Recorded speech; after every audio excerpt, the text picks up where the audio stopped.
अलभ्य अस्त्रों का दान। मार्ग में एक सुरम्य सरोवर दृष्टिगत हुआ।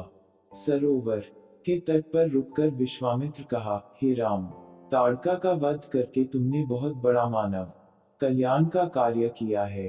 मैं तुम्हारे इस कार्य, पराक्रम एवं चातुर्य से अत्यधिक प्रसन्न हूँ। मैं तुम्हें कुछ ऐसे दुर्लभ अस्त्र प्रदान करता हूँ जिनकी सहायता से तुम दुर्दमनीय देवताओं, राक्षसों, यक्षों, नागादिकों को भी परास्त कर सकोगे। ये दंडचक्र, धर्मचक्र, कालचक्र और इंद्रचक्र नामक अस्त्र हैं। इन्हें तुम धारण करो। इनके धारण करने के पश्चात तुम किसी भी शत्रु को परास्त करने का सामर्थ्य प्राप्त कर लोगे। इनके अतिरिक्त मैं तुम्हें विद्युत निर्मित वज्रास्त्र, शिव जी का शूल, ब्रह्मशिर, एशिक और समस्त अस्त्रों से अधिक शक्तिशाली ब्रह्मास्त्र देता हूँ। इन्हें पाकर तुम तीनों लोकों में सर्वाधिक शक्ति संपन्न हो जाओगे। मैं तुम्हारी वीरता से इतना अधिक प्रसन्न हूँ कि तुम्हें प्रचंड मोदकी व शिखर नाम की गदाएं प्रदान करते हुए मुझे अत्यंत हर्ष हो रहा है। मैं तुम्हें सूखी और गीली दोनों ही प्रकार की अश्विनी व पिनाक के साथ ही साथ नारायणास्त्र, आग्नेयास्त्र, वायव्यास्त्र, हयशिरास्त्र एवं क्रौंच अस्त्र भी तुम्हें प्रदान करता हूँ। अस्त्रों के अतिरिक्त मैं तुम्हें कुछ पाश भी देता हूँ जिनमें धर्मपाश, कालपाश एवं वरुण पाश मुख्य हैं। इनके पाशों के द्वारा तुम अत्यंत फुर्तीले शत्रु को भी बांधकर निष्क्रिय बनाने में समर्थ हो जाओगे।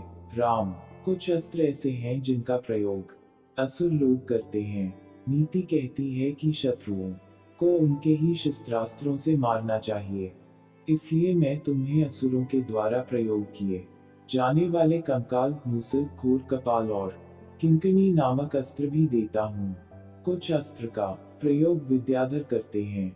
उनमें प्रधान अस्त्र हैं खग, मोहन, प्रस्वापन, प्रश्मन, सौम्य, वर्षण, संतापन, विलापन, मादनास्त्र, गंधर्वास्त्र, मानवास्त्र, पैशाचास्त्र, तामस और अद्वितीय सोमनास्त्र। इन सभी अस्त्रों को भी मैं तुम्हें देता हूँ।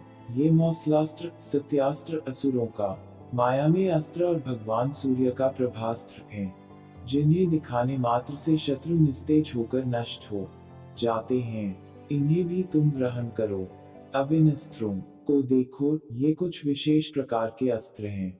ये सोम देवता द्वारा प्रयोग किए जाने वाले शिशर एवं दारुण नाम के अस्त्र हैं। शिशर के प्रयोग से शत्रु शीत से अकड़कर और दारुण के प्रयोग से शत्रु गर्मी से व्याकुल होकर मूर्छित हो जाते हैं। हे वीरश्रेष्ठ, तुम इन अनुपम शक्ति वाले शत्रुओं का मान मर्दन करने वाले और समस्त मनोकामनाओं को पूर्ण कराने वाले अस्त्रों को धारण करो।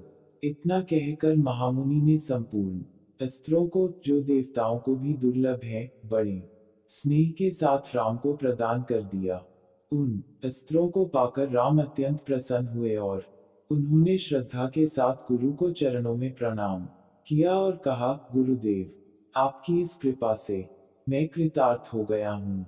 अब देवता, दैत्य, राक्षस, यक्ष आदि कोई भी मुझे परास्त नहीं कर सकता। मनुष्य की तो खैर बात ही क्या है, किंतु मुनिव, इसी प्रकार के अस्त्र गंधर्वों, देवताओं, राक्षसों आदि के पास भी होंगे और उनका प्रयोग वे मुझ पर भी कर सकते हैं। कृपा करके उनसे बचने के उपाय भी मुझे बताइए। इसके अतिरिक्त ऐसा भी उपाय बताइए जिससे इन अस्त्रों को छोड़ने के पश्चात अपना कार्य करके ये अस्त्र पुनः मेरे पास वापस आ जावें। राम के इस प्रकार कहने पर विश्वामित्र बोले, राघव, शत्रुओं के अस्त्रों को मार्ग में ही काट कर नष्ट करने वाले इन सत्यवान, सत्यकीर्ति, प्रतिहार, पराणमुख, अवान्मुख, लक्ष्य, उपलक्ष्य आदि इन अस्त्रों को भी तू ग्रहण करो। इन अस्त्रों को देने के बाद गुरु विश्वामित्र ने राम को वे विधियां भी बताईं जिनके द्वारा प्रयोग किए हुए अस्त्र वापस आ जाते हैं।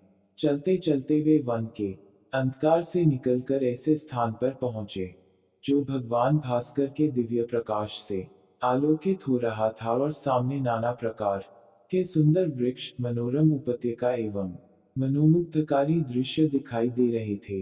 रामचंद्र ने विश्वामित्र से पूछा, हे मुनिराज, सामने पर्वत की सुंदर उपत्यकाओं में हरे हरे वृक्षों की जो लुभावनी पंक्तियां दृष्टिगत हो रही हैं, उनके पीछे ऐसा प्रतीत होता है कि जैसे कोई आश्रम है। क्या वास्तव में ऐसा है या यह मेरी कल्पना मात्र है? वहां सुंदर सुंदर मधुरभाषी पक्षियों के झुंड भी दिखाई दे रहे हैं, जिससे प्रतीत होता है कि मेरी कल्पना निराधार नहीं है।